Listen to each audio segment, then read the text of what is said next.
ஓம் நம சிவாய நமக. தென்னாடுடைய சிவனே போற்றி, எந்நாட்டவர்க்கும் இறைவா போற்றி. பிரம்ம முகூர்த்தம் அப்படிங்கிறது நம்ம எல்லாருக்குமே தெரிந்திருக்கோம். பிரம்ம முகூர்த்தம் மட்டும் ஏன் அவ்வளவு உயர்வானது என்று கூறுவதற்கான காரணத்தையும் பிரம்ம முகூர்த்தத்தில் உள்ள சிறப்பையும் தான் இந்த பதிவில் நம்ம விரிவாக பார்க்க போகிறோம். அனைவருமே பிரம்ம முகூர்த்தத்தை பற்றி தெரிந்து கொள்ளுங்கள். பிரம்ம முகூர்த்தத்தில் நம்ம இவ்வாறான வழிபாடுகளை செய்யும் பொழுது பார்த்திங்கன்னா, நமக்கு எப்பேற்பட்ட துன்பங்களும் இருந்தாலும் சரி, அது எல்லாமே நம்மளை விட்டு நீங்கிவிடும். நம்மளுடைய வீட்டிலையுமே எப்பொழுதுமே நேர்மறையான ஆற்றல் அப்படிங்கிறது நிறைந்திருக்கும் அப்படிங்கிறது தான் ஐதீகம். தினமும் பார்த்திங்கன்னா அதிகாலை 3 மணிக்கு துவங்கி 5:30 மணி வரையிலான காலத்தை நம்ம பிரம்ம முகூர்த்தம் வேலை என்கிறோம். இந்த நேரம் பார்த்திங்கன்னா அனைத்து விதமான சுபகாரியங்களும் செய்வதற்கு உகந்த காலமாக சொல்லப்படுகிறது. பிரம்ம முகூர்த்த காலத்தில் வழிபாடு, படிப்பு, தியானம் என எதை செய்தாலுமே அதற்கான முழு பலனும் நமக்கு அப்படியே கிடைக்கும் என்பது ஐதீகம். அதை பற்றின விரிவான தகவல்களை தான் நம்ம இதில் பார்க்க போகிறோம். நம்ம சேனலுக்கு புதுசாக வருவாங்க நம்ம சிவன் கோயில் சேனலை சப்ஸ்கிரைப் பண்ணி வச்சுக்கோங்க. மறக்காமல் உங்களுடைய நண்பர்களுக்கும் இந்த வீடியோவை பகிர்ந்து கொள்ளுங்கள். இந்த பிரம்ம முகூர்த்தத்தில் பார்த்திங்கன்னா சூரிய பகவான் மற்றும் சந்திர பகவானுடைய வெப்பம் மற்றும் குளுமை பார்த்திங்கன்னா முழுவதுமாக இந்த நேரத்தில் காணப்படாது. மத்தியமமான காலநிலையே நிகழும். அதாவது இந்த சமயத்தில் நம்மளுடைய உடல் இயக்கங்கள் பார்த்திங்கன்னா மிகவும் சீராக இருக்குமா. பதற்றமில்லாத அமைதி நிலவுவதால் மனதில் அமைதியை உண்டாக்கும். இது நமக்கு மனம் மற்றும் உடலின் இயக்கத்தை சீராக்கி நம்மை ஆரோக்கியமாக சுறுசுறுப்பாக வைத்திருக்கவும் இந்த காலநிலை பார்த்திங்கன்னா இன்றைய நேரம், அதாவது அதிகாலை 3 மணியிலிருந்து 5:30 மணிக்குள்ளே இந்த வேளையில் நாம் செய்கின்ற எந்த ஒரு செயலுமே நமக்கு நல்ல ஒரு பலனை கொடுக்கும் அப்படின்னு சொல்கிறாங்க. இப்போ பார்த்திங்கன்னா கல்வி நேரங்களில் குழந்தைகள் படிக்கும் பொழுது அதிகாலையில் எழுந்து ஏன் படிக்கிறாங்கன்னா, அந்த நேரத்தில் அவர்கள் படிப்பது எல்லாமே அவர்களுக்கு முழுவதுமாக மனதில் பதிந்து விடுகிறது. பூஜை புனஸ்காரங்கள் செய்வது எல்லாத்திற்குமே இந்த பிரம்ம முகூர்த்தம் அப்படிங்கிறது மிகவும் பிரசித்தி பெற்ற ஒன்றாக இருக்கின்றது. 33 கோடி தேவர்களுமே அந்த அருளாசியை நமக்கு வழங்கக்கூடிய நேரம் அப்படிங்கிறது தான் பிரம்ம முகூர்த்தம். எல்லாரும் பார்த்திங்கன்னா இரவில் எப்படி நிம்மதியான உறக்கத்திற்கு நம்ம செல்கிறோம். இரவு நேரத்தில் நம்மளுடைய உடலானது எல்லாமே ஒரு அமைதியான நிலைக்கு வருது, சீராக வருகிறது, ஆழ்ந்த உறக்கத்திற்கு நம்ம செல்கிறோம். அப்படிங்கிறதுக்கு காரணமே இதுதான். அந்த நேரத்தில் மனிதர்களுக்கு பார்த்திங்கன்னா அந்த பிரம்ம முகூர்த்த வேலையில் எல்லா இயக்கங்களுமே சீராக இருக்கின்றது, ஒரு மன அமைதி கிடைக்கிறது. அதனால் எல்லாருக்குமே அந்த நேரம் தூக்கமும் சரி, அந்த நேரம் எழுந்து செயல்படுவர்களும் சரி, ஒரு நல்ல ஒரு சீரான அமைப்பினை ஏற்படுத்தி கொண்டு அவர்கள் செய்கின்ற செயல்களும் சரி, தூக்கமும் சரி அவர்களுக்கு ஒரு நல்ல இதாக அமைகின்றது. படைத்தல், காத்தல், அழித்தல் என 3 தொழில்களை செய்யக்கூடிய பிரம்மா, விஷ்ணு, சிவனை நம்ம குறிப்பிடுகிறோம். மும்மூர்த்திகள் என்று அவர்களை நம்ம அழைக்கிறோம். இவர்களில் விஷ்ணு வழிபாடும் சிவ வழிபாடும் பார்த்திங்கன்னா இந்த பூவுலகில் முழுவதுமே ஓங்கி இருக்கும். விஷ்ணுவையும் சரி சிவபெருமானையும் சரி வழிபாடு செய்வதில் நம்ம இந்த பூவுலகத்தில் ரொம்ப நாட்டம் காட்டினாலும், ஆனால் பிரம்மாவை வழிபடுவதில் நமக்கு இந்த பூவுலகத்தில் எந்த ஒரு வழிபாடுமே பிரம்மாவுக்கு பிரசித்தி பெற்றதாக இருக்காது. ஆனால் உலகம் முழுவதும் ஓங்கி இருந்தாலும் சிவபெருமானுடைய வழிபாடும் விஷ்ணு பெருமானுடைய வழிபாடும் ஓங்கியிருந்தாலும் முகூர்த்தம் என சுபகாரியங்களுக்கு செய்ய உகுந்த நேரத்தை மட்டுமே பிரம்ம முகூர்த்தம் என்கிறோம். பிரம்மாவிற்கு என்று தனியாக வழிபாடு கிடையாது என்றாலும் நல்ல காரியங்கள் செய்ய மிக உன்னதமாக நேரத்தை நம்ம பிரம்ம முகூர்த்தம் என குறிப்பிடுகிறோம். அதே சமயம் பார்த்திங்கன்னா விஷ்ணு முகூர்த்தம், சிவ முகூர்த்தம் அல்லது ருத்ர முகூர்த்தம் என எந்த ஒரு முகூர்த்தங்களுமே கிடையாது. பிரம்ம முகூர்த்தம் அப்படிங்கிறத மட்டும்தான் குறிப்பிடப்பட்டுள்ளது. அதனால தான் இந்த பிரம்ம முகூர்த்தத்தை அவ்வளவு சக்தி வாய்ந்தது அப்படின்னு நம்ம கூறுகின்றோம். இந்த பிரம்ம முகூர்த்தத்தில் பார்த்திங்கன்னா ஒவ்வொரு வகையான வழிபாடுகளை நம்ம தெய்வங்களை நினைத்து கொண்டு வழிபடுவது மிகுந்த பலனை அளிக்கக்கூடியதாக இருக்குது அப்படின்னு ஆன்மீகத்தில் குறிப்பிடப்பட்டுள்ளது. இந்த பிரம்ம முகூர்த்த நேரத்தில் பார்த்திங்கன்னா ஒவ்வொரு கிழமையிலும் ஒவ்வொரு தெய்வத்தை நினைத்து வழிபட்டால் பலவிதமான பலன்கள் கிடைக்கும் என சாஸ்திரங்கள் சொல்கின்றன.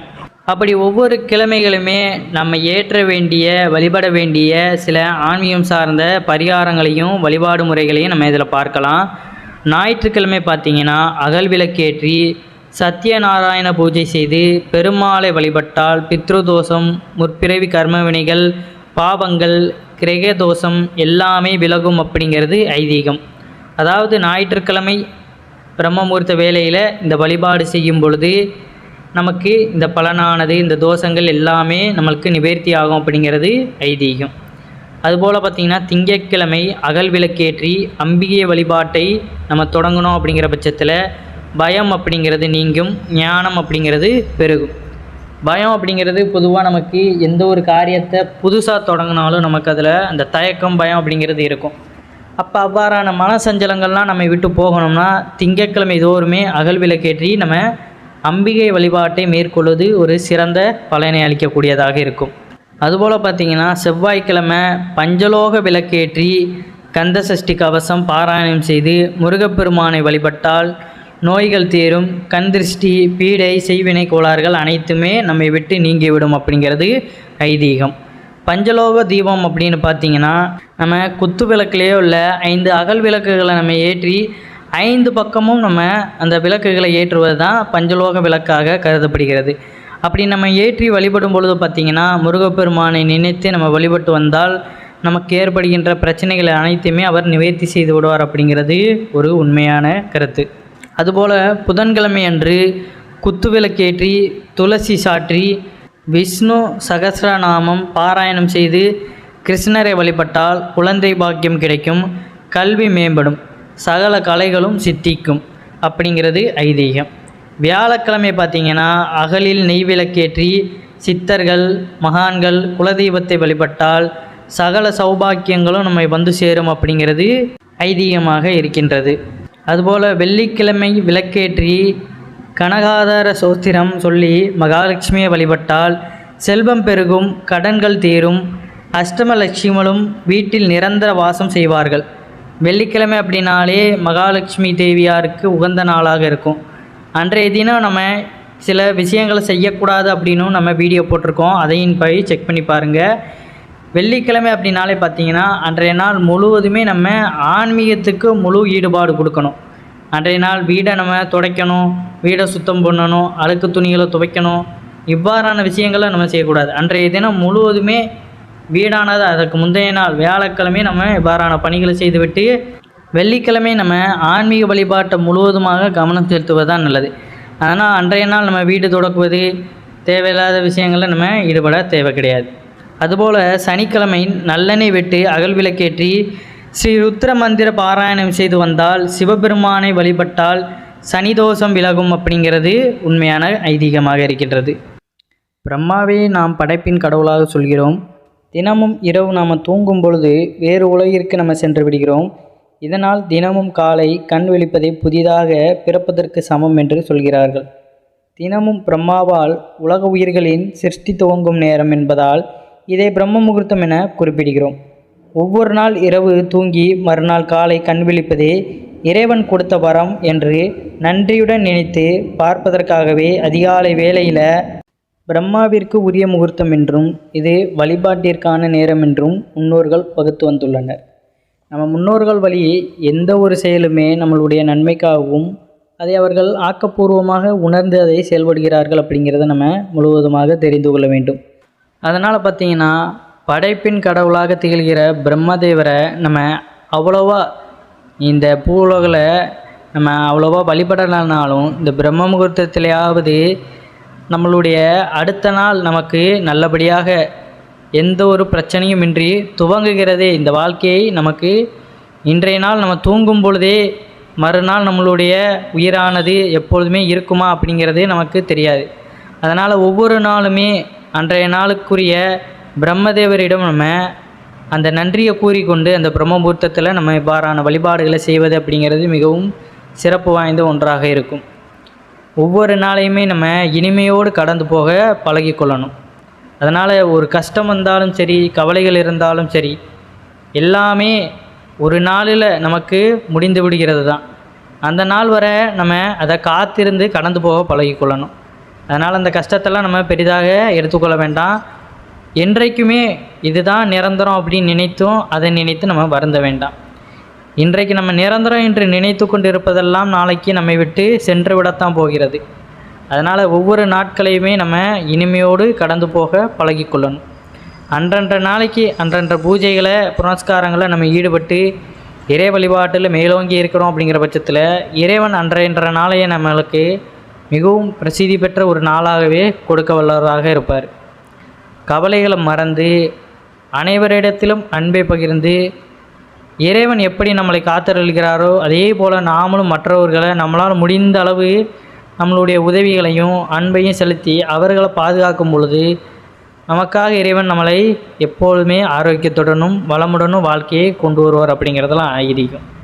அதை தவிர்த்து பார்த்தீங்கன்னா எது மேலேயும் அதிகமாக நாட்டம் செலுத்தி இதுதான் எனக்கு வேணும் ஆசைகளுக்காக இணங்கி மற்றவர்களுக்கு கெடுதல் செய்து துன்பங்களை இழைத்து கொண்டு பெரிய பெரிய தவறுகளில் நம்ம ஈடுபடும் பொழுது என்ன ஆகிறது, வாழ்க்கை நமக்கு தலைகீழாக மாறிவிடும். அந்த நேரத்தில் நம்ம கடவுளை உணராமல் நம்ம மாயைகளுக்கு அடிபட்டு இருக்கும் பொழுது வாழ்க்கை மிகவும் மோசமான நிலைக்கு போய்விடுகிறது. ஏன்னா உலகத்தில் நம்ம இப்போ அனுபவிக்கிறது எதுவுமே இன்றைக்கு இருக்குதுன்னா நாளைக்கு இருக்குமா அப்படிங்கிறது நமக்கு நிச்சயம் கிடையாது. அதனால் அன்றன்ற நாளையை நம்ம அன்றையோட இனிமையாக நம்ம கொண்டாடி கொண்டு போய்விடணும். அடுத்து என்ன நடக்குமோ அப்படிங்கிறது நம்மளால் கணிக்க முடியாது. நடந்து முடிந்ததையும் நம்மளால் திரும்ப மீட்டெடுக்க முடியாது. ஒவ்வொரு நாட்களையும் இனிமையோடு கடந்து போக பழகும் பொழுது தான் எல்லாமே நமக்கு நன்மையாக முடியும் அப்படிங்கிறதை நம்ம தெளிவாக தெரிந்து கொள்ள வேண்டும். அனைவருக்குமே இது புரிந்து விட்டாலே வாழ்க்கையானது இனிமையாக மாறிவிடும். அனைவருமே அனைவரிடத்தில் அன்பு செலுத்த ஆரம்பித்து விடுவார்கள். இது புரியாதவரை பார்த்தீங்கன்னா ஒவ்வொருத்தரும் தங்களுக்கும் தங்களை சார்ந்தவர்களுக்கு மட்டுமே இந்த வாழ்க்கையானதை வாழ்ந்து கொண்டு இருப்பார்கள். அனைவருக்குமான இந்த உலகத்தில் ஒரு உயிரானது தான் பல உயிர்களில் கலந்திருக்கின்றது. அந்த ஒரு உயிரை நம்ம பல உயிர்களில் நேசிக்கும் பொழுது எல்லாமே நமக்கு நல்லபடியாக வரும் அப்படிங்கிறத நம்ம உணர்ந்து கொள்ளணும். அதனால் தினமும் அதிகாலையில் எழுந்து நல்ல பழக்க வழக்கங்களை நம்ம ஏற்படுத்தி கொள்ளணும். தியானம் பண்ணுங்கள், படிங்க, நல்ல விஷயங்களை கற்றுக்கொள்ளுங்க, இறை வழிபாட்டில் மேலோங்கி இருங்க. இவ்வாறான விஷயங்கள் பூராமே பிரம்ம முகூர்த்தத்தில் நம்ம ஈடுபடும் பொழுது மனதை நம்மளுக்கு தெளிவுபடுத்தும். மனசஞ்சலத்தோடு அமைதியின்மை காரணமாக இருக்கின்ற உங்களுடைய நண்பர்களுக்கும் இவ்வாறான விஷயங்களை நீங்கள் பகிர்ந்து கொள்ளுங்கள்.